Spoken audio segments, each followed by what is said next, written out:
Saludos en este día. Hoy continuamos con Romanos capítulo 11.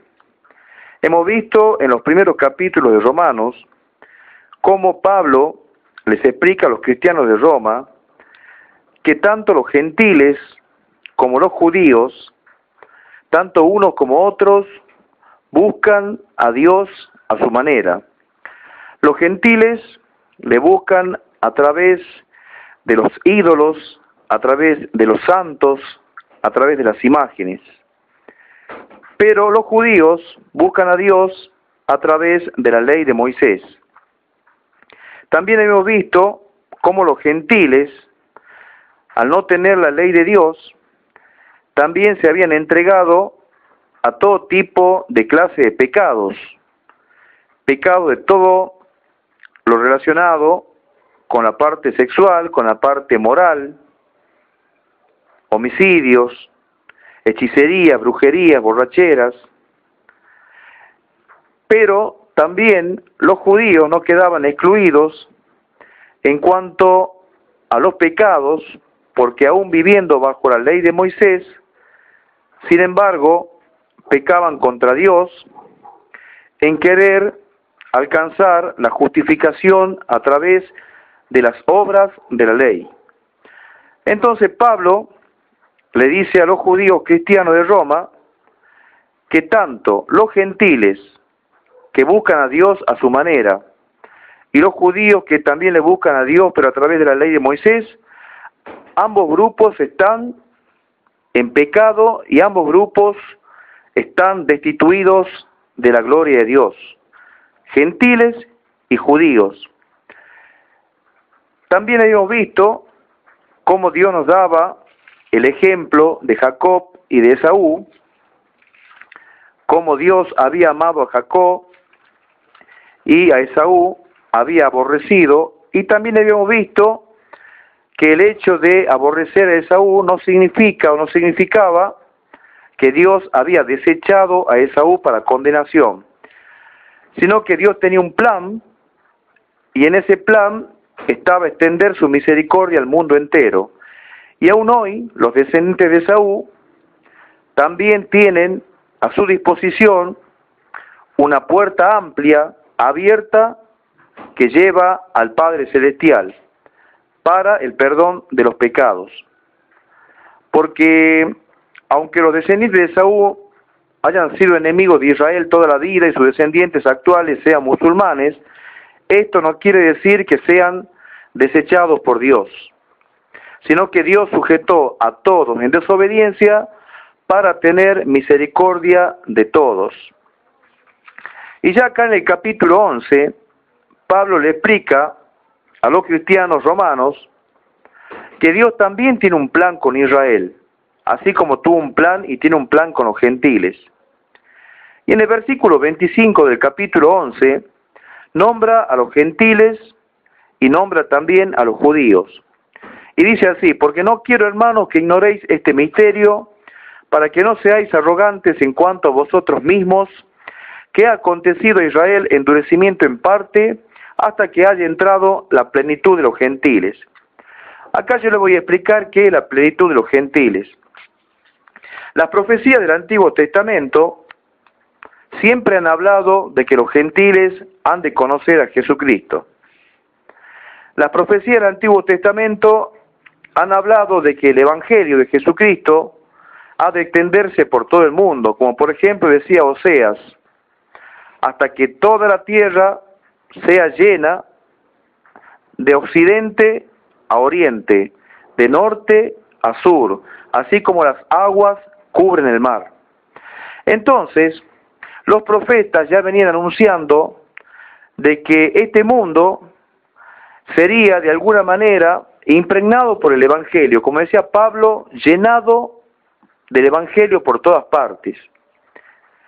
Cuando Jesús estaba en el monte de los Olivos, antes de partir y darle mandamiento a sus discípulos, le dijo: yo me voy, pero los enviaré la promesa de mi Padre, quedaos aquí en Jerusalén, hasta que seáis investidos del poder de lo alto. Entonces, a partir de aquel momento, Jesús le dice: y me serán testigos hasta lo último de la tierra. Entonces el Evangelio tiene un carácter progresivo. Comenzó en Jerusalén a través de los apóstoles que predicaron a los judíos y continuó con el apóstol Pablo llevando el Evangelio también hasta Europa. A partir de allí el Evangelio comenzó a propagarse por toda Europa y en estos últimos cientos de años llegó a América y de América pasó también a Latinoamérica, o sea, los países más australes de este mundo. Sin embargo, hoy en día hay muchos países que todavía no tienen la puerta abierta al Evangelio desde hace siglos y esas puertas todavía deben ser abiertas. O sea que esto nos indica a nosotros que tantos países que hay, el Evangelio está avanzando, pero todavía el Evangelio no ha llegado a la plenitud. O sea que la plenitud de los gentiles es cuando la mayor cantidad de países o naciones han sido prácticamente controladas por el Espíritu Santo y recuperadas de alguna manera porque Satanás había tomado el control de este mundo. Recordemos cómo Jesús le dijo allí a Satanás: no me tientes, o sea, no tentarás al Señor tu Dios. Y sin embargo, Satanás le dijo: convierte esta piedra en pan. Y ahí se armó una discusión y Jesús le dijo que debía retirarse de su presencia porque él simplemente estaba sujeto a su Padre. Y ahí Satanás le dijo: el mundo entero me pertenece.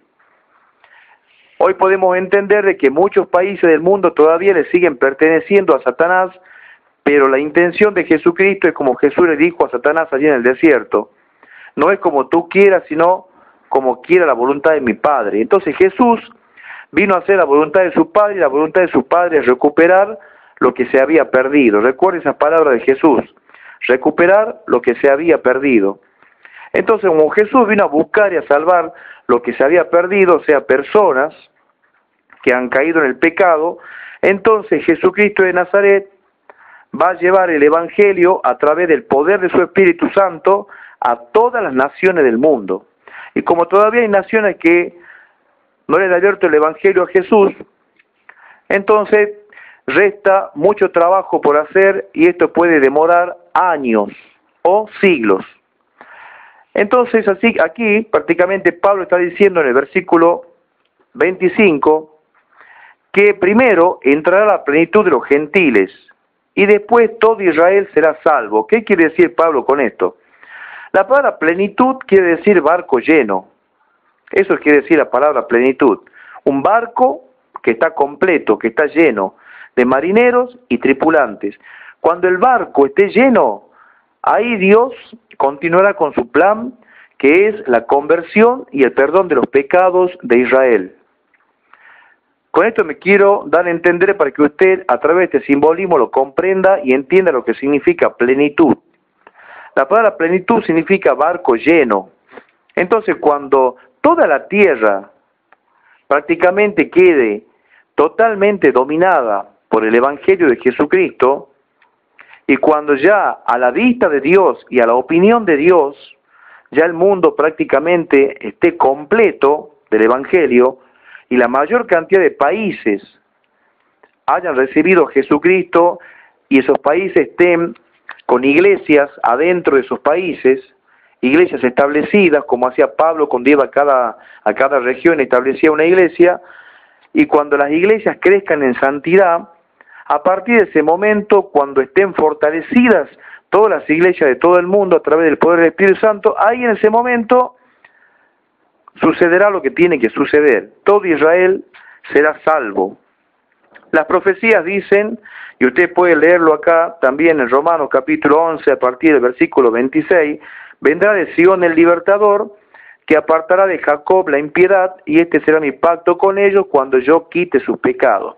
La palabra impiedad significa pecado. Esto quiere decir que Dios perdonará los pecados de Israel.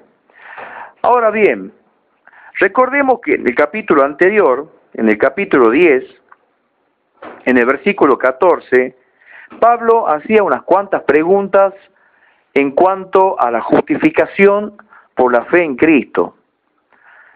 Hoy en día muchos dicen de que los judíos se han de convertir a Jesucristo y sus pecados le han de ser perdonados cuando vean a Jesús regresar con su iglesia desde el cielo, y a partir de aquel momento se convencerán de que Jesucristo es verdaderamente el Hijo de Dios, que cuando los judíos vean al traspasado las heridas de los clavos y de las manos, entonces creerán en Jesús.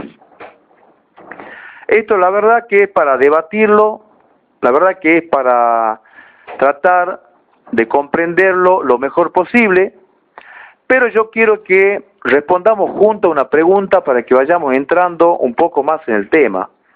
La pregunta es una de las preguntas que hace Pablo en el capítulo 10, versículo 14, y es la segunda pregunta de este versículo. Dice: ¿y cómo creerán en aquel de quien no han oído? Entonces yo también me respondo esta pregunta y digo, ¿cómo creerán los judíos en Jesús si primero no han escuchado hablar de Jesús? ¿Cómo creerán en Jesús si no hay quien les predique? ¿Cómo creerán en Jesús si nadie les habla de Jesús? Entonces esas son las preguntas que hace Pablo acá en el capítulo 10, versículo 14. Pensando en esto, imaginémonos allí a Jesús bajando en el monte de los olivos, asentando sus pies, como dicen algunos en la profecía, y a los judíos mirándole y creyendo en él instantáneamente.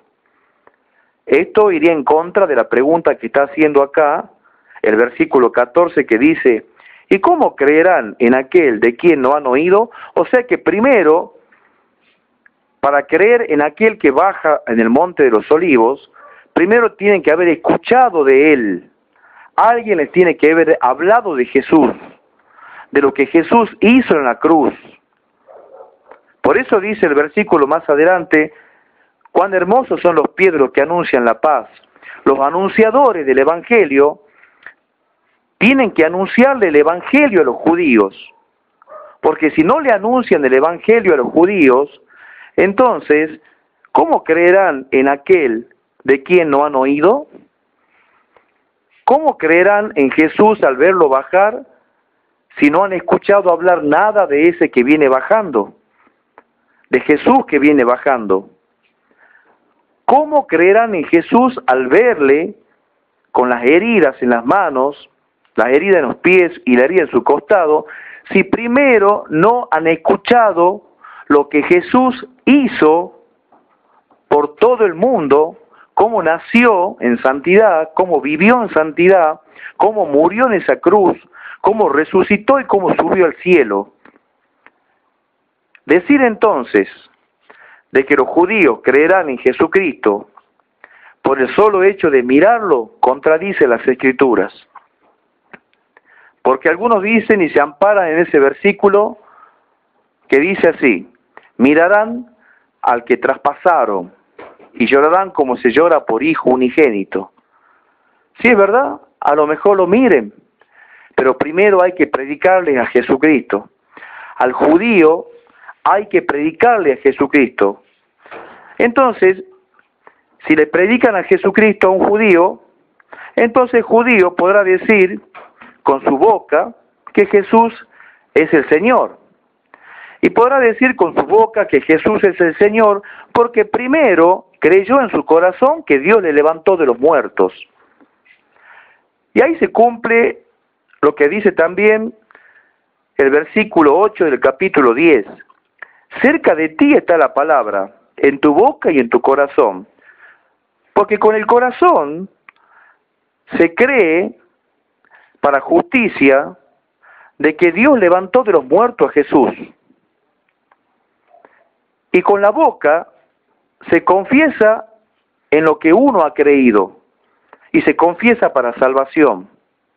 Entonces podemos entender claramente que la única manera en que los judíos serán salvos es a través del poder del Espíritu Santo y a través de la sangre de Jesucristo.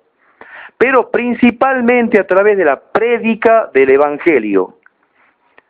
Si usted, por ejemplo, y esto lo voy a dejar para que usted lo vea, si usted lee, por ejemplo, Isaías 59, versículos 20 y 21, podrá ver allí el obrar del Espíritu Santo. Y también lea Isaías 27, 9. También verá allí un poco más explicada esta profecía de Romanos capítulo 11, versículo 27.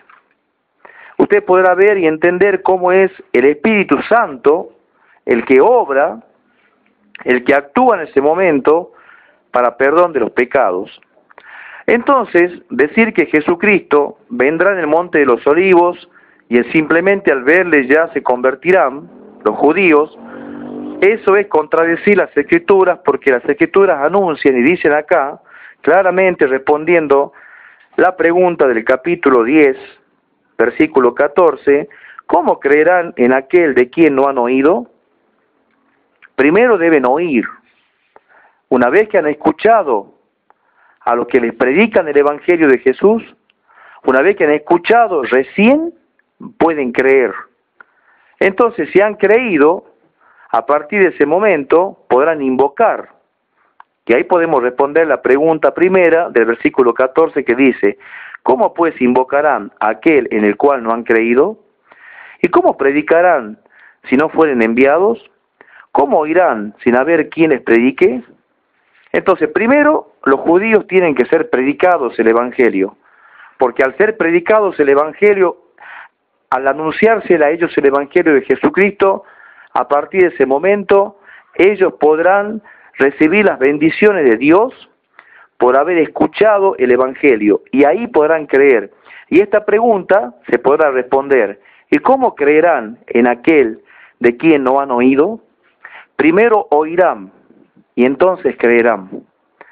Podemos ver cómo la mano de Dios actúa sobre el pueblo de Israel.